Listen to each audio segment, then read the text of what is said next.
Hello students, welcome to Learner's Planet. We are beginning our next session of the chapter Fundamental Unit of Life. In the last session we have ended up with the structure of endoplasmic reticulum. And now in this session we are going to study about the functions of the endoplasmic reticulum.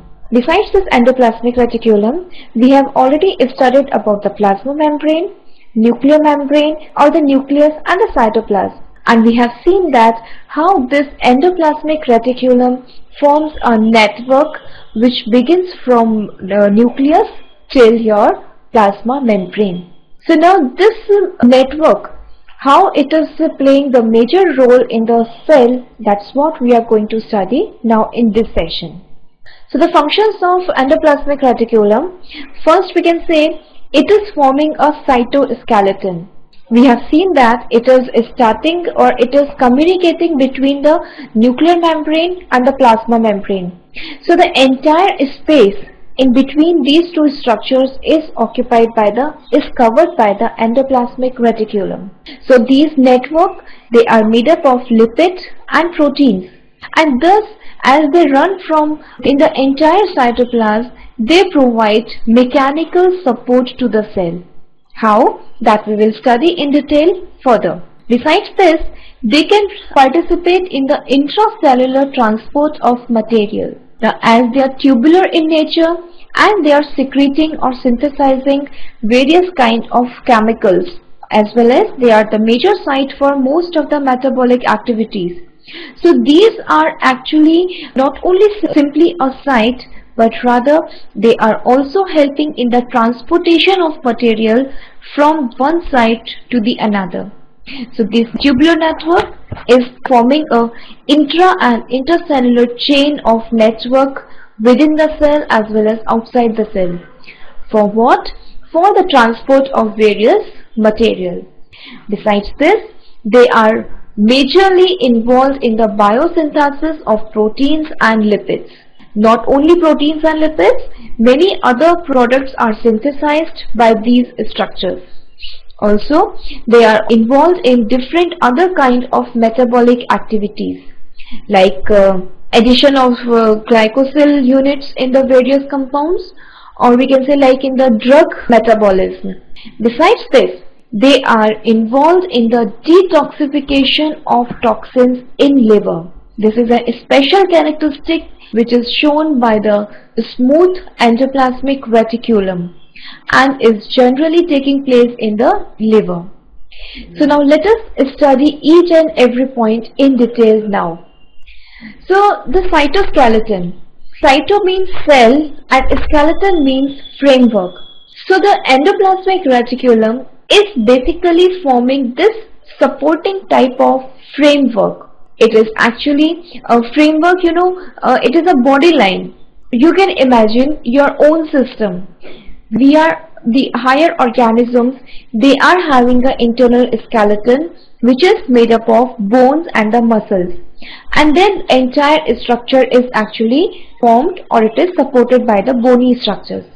Now that similar function which is performed by the bones in our case or in the higher animal case, the similar function is supported or performed by the endoplasmic reticulum in the case of a cell. How? Let us understand this thing. You can see this endoplasmic reticulum is forming a network here. Now this endoplasmic reticulum, it is extended from nuclear membrane till plasma membrane. Besides, they are producing some special kind of structures and they are forming the special parts which are known as microfilaments and microtubules. Basically, we can say they are chemically made up of proteins and certain lipids also, but major proportion is of a protein. And these are the extensions of endoplasmic reticulum. So these microfilaments, they are made up of a special protein which is known as actin. So actin, it is actually producing the microfilaments.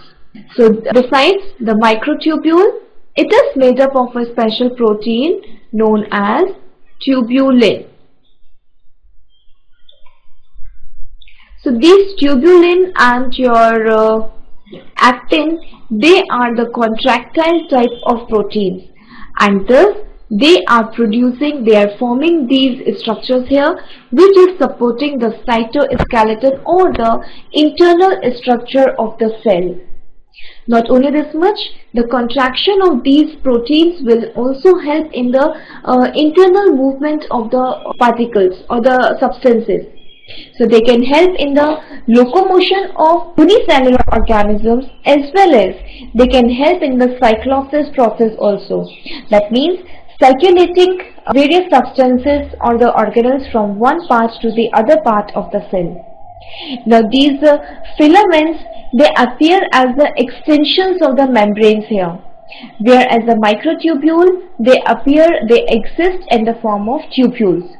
Now how these are formed? They are actually supported by the endoplasmic reticulum. So you can see how the ER is so important in forming the framework. Next is intracellular transport system.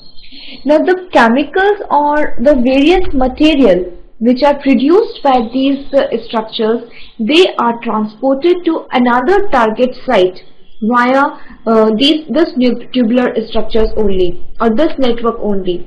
You can see this is nucleus. This structure showing here is a nucleus. The gray color structure here is showing a membrane, and in between you can see these pores also. In between these particular membrane, we are not saying from the pores, but from the nuclear membrane, special extensions of the membrane or special network of tubular structure begins, and that forms the endoplasmic reticulum. Some are having ribosomes attached over it, some are lacking it. So the one which is lacking is known as a smooth endoplasmic reticulum, the another one is a rough. Now these are involved in the synthesis of various kind of substances. These substances, they are packed in the vesicles. You know what is vesicle? We have studied. They are round sac-like, ball-like structures which are having internal cavity. And inside that, there will be the material filled, which is secreted by the endoplasmic reticulum. Now these vesicles, they would be transported to the Golgi apparatus. Now in the Golgi apparatus, they are going to be modified. They will be stored temporarily, then they are modified. That means according to the site where it has to be transported, they will be modified either by removing a section of molecule or by attaching some active units over there. And once it is ready and it is in demand over at some other place, it will be packaged in a new vesicle here, and it will be transported from here to the target site. Now in this diagram, they are showing its movement towards the plasma membrane. So it will be transported to the plasma membrane, and the protein will be expelled out and will reach its target site. But otherwise, if it is supposed needed by mitochondria, then these vesicles, they will reach the mitochondria and they will be utilized and transported over there. So this is how they are forming the intracellular transport system as well as intercellular transport system. So these can transport the material from nuclear membrane to the endoplasmic reticulum, then ER to Golgi apparatus, and from Golgi apparatus to certain other organelle or to the exterior of the cell. So if it is within the cell, it will be known as intracellular transport. If it is outside the cell, it will be known as intercellular transport. Besides this transport, they are involved in the biosynthesis of certain compounds. Biosynthesis means what? The synthesis of new biochemical components. So the rough endoplasmic reticulum, it is involved in the synthesis of proteins. The major function of RER is protein synthesis. Now how they are synthesizing the proteins? It is with the aid of ribosomes. First we can say they are having the attached ribosomes over its surface, and these ribosomes will carry the RNA.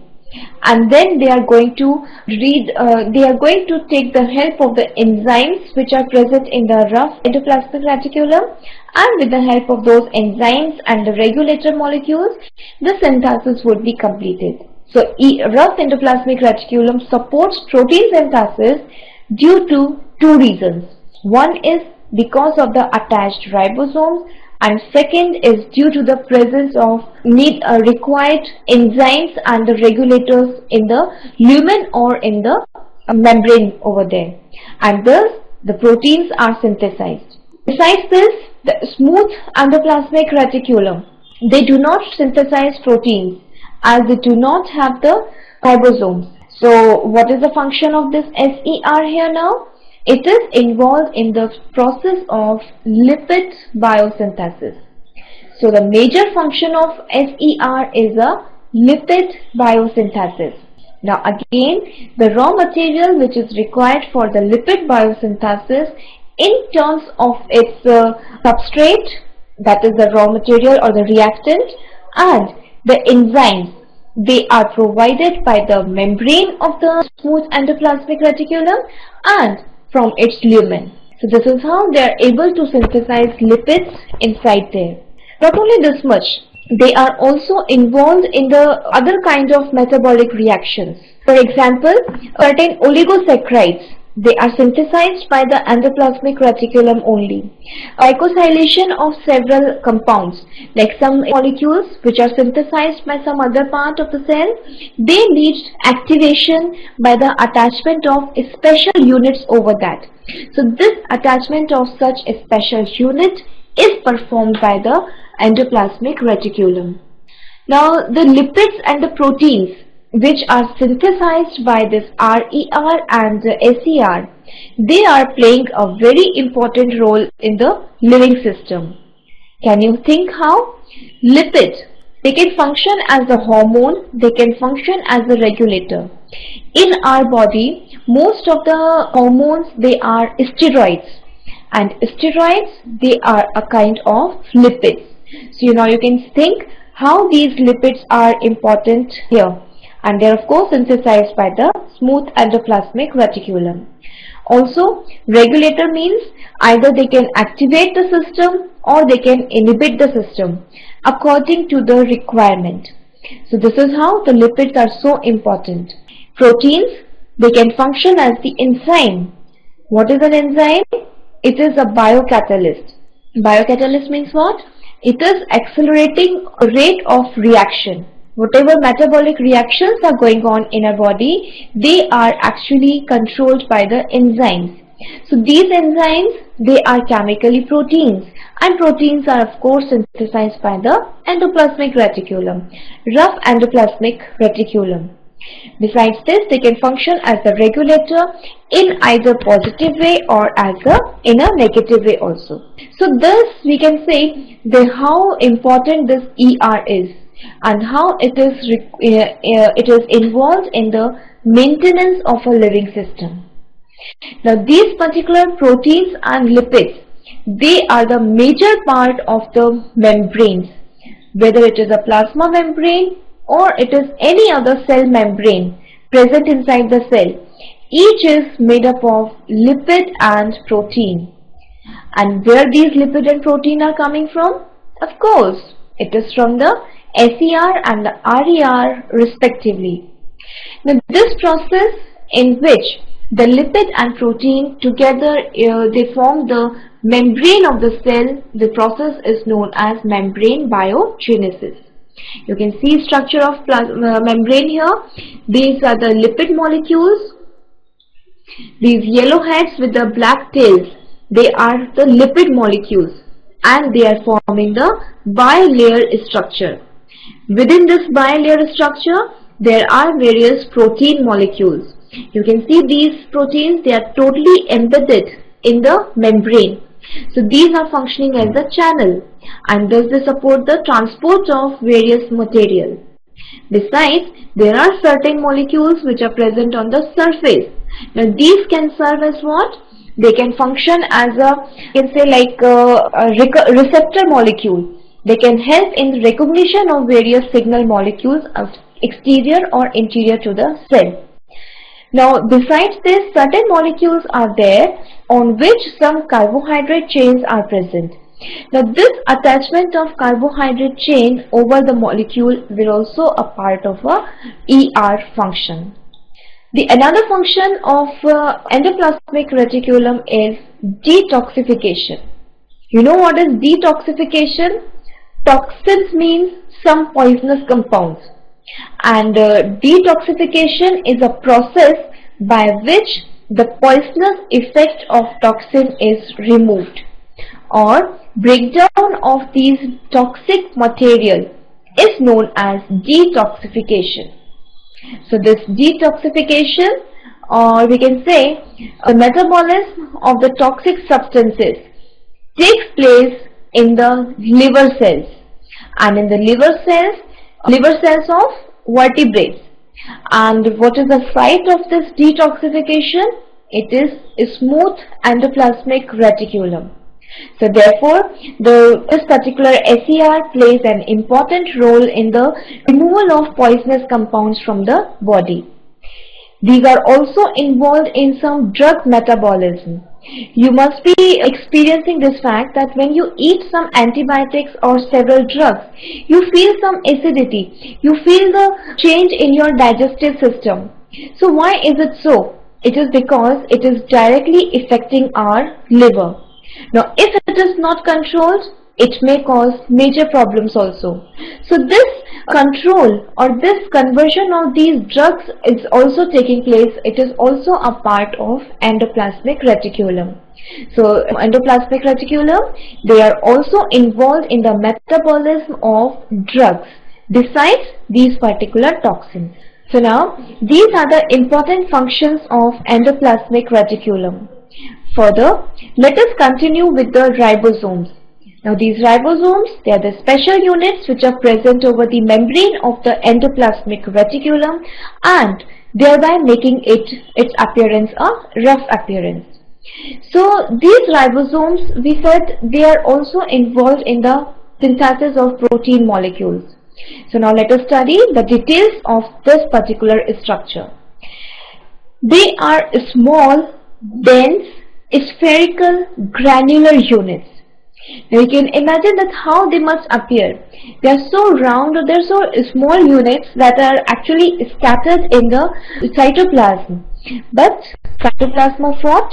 We are continuously saying that these ribosomes, they are present or they are attached over the surface of the endoplasmic reticulum, and they are involved in the protein synthesis. Now just imagine, in the case of prokaryotic cells, do you think there is any endoplasmic reticulum present?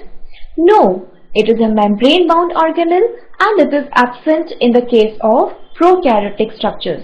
Now here, if endoplasmic reticulum structure is absent, then ribosome should also be absent, and if ribosome is not there, protein would not be synthesized. So how this particular phenomena is maintained in prokaryotic cells? So in this case, although endoplasmic reticulum is absent, but the ribosomes are actually present, and they are present scattered inside the cytoplasm. You can see these round structures here. These are the scattered ribosomes, and they are attached with the RNA, and thus they are able to perform the protein synthesis. Further, in the case of eukaryotic cells, they are attached over the surface of the endoplasmic reticulum. As you can see in this diagram, this is a diagram, this is a picture of an animal cell, and in this the nucleus is here centrally located, and you can see these network of tubules, and some are having the attached structures. These attached structures are known as ribosomes. So this is how they are present in prokaryotes as well as in eukaryotic cells. The another fact is that in the eukaryotic cells, all are not containing the ribosomes, or as the endoplasmic reticulum is absent, even the ribosomes are absent in the case of red blood cells, where in the eukaryotic cells. So another important comparison between the ribosomes of eukaryotes and prokaryotes is that they are heavy in case of eukaryotes and light in case of prokaryotes. Heavy and light is with respect to its mass, we can say, on the basis of the sedimentation rate. If they are isolated in the laboratory, of course, if ribosomes are isolated from the eukaryotic and prokaryotic cells and it is centrifuged. You know what is centrifuge? It is a machine in which the sample is placed in a tube and is rotated over a rotor, which is closed in a container, of course with the aid of electricity. Now when it rotates, you imagine if you move something, fill something in a container and you move it in a circular motion, what will happen?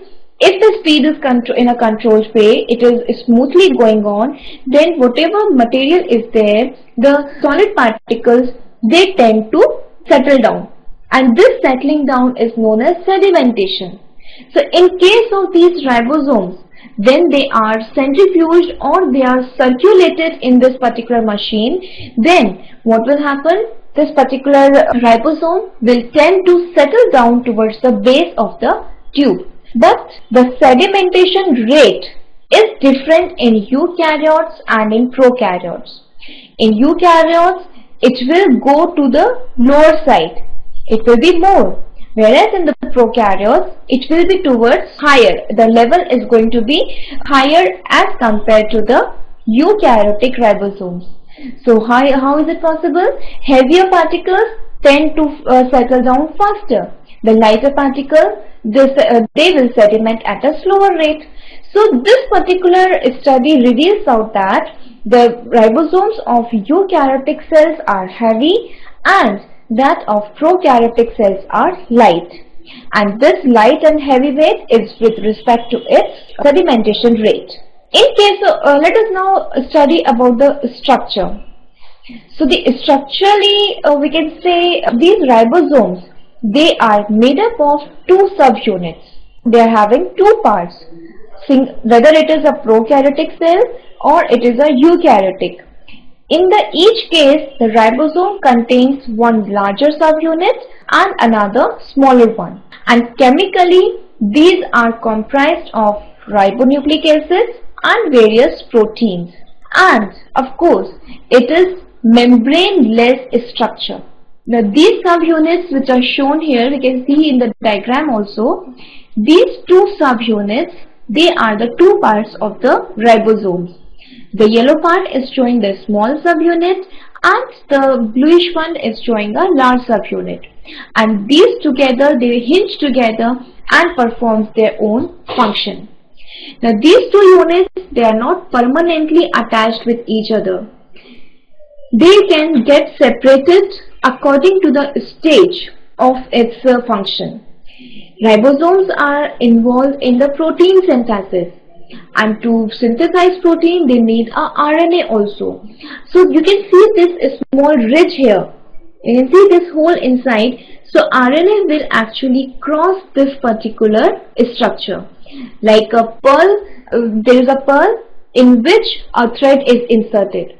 So this is acting as a pearl in which the RNA, that is a thread-like thread, that is the RNA structure, will actually cross. Now the part which is inside here in the ribosome will actually give a code for the amino acid, and thus the amino acid will be attached in the protein. So this is how they are functioning here. And during the particular stage, protein synthesis is not a single step reaction. It is taking place in various steps. These amino acids are attaching one by one over there, and during this process, these units, the subunits of RNA, they keep on attaching with each other and detaching with each other, and thus they result in the formation of a protein synthesis. So the major function of ribosome is what? It is protein synthesis. And of course, this protein synthesis is performed in the case of eukaryotic cells as well as in the case of prokaryotic cells too. In the prokaryotic cells, it is performed directly in the cytoplasm, whereas in the case of eukaryotic cell, it takes place over the surface of the endoplasmic reticulum. The enzymes or the amino acids which are required for this protein synthesis, it would be provided by the cytoplasm in the case of prokaryotic cell, and in the case of eukaryotic cell, it will be provided by the endoplasmic reticulum. This is how you can understand the structure and function and importance of the ribosomes.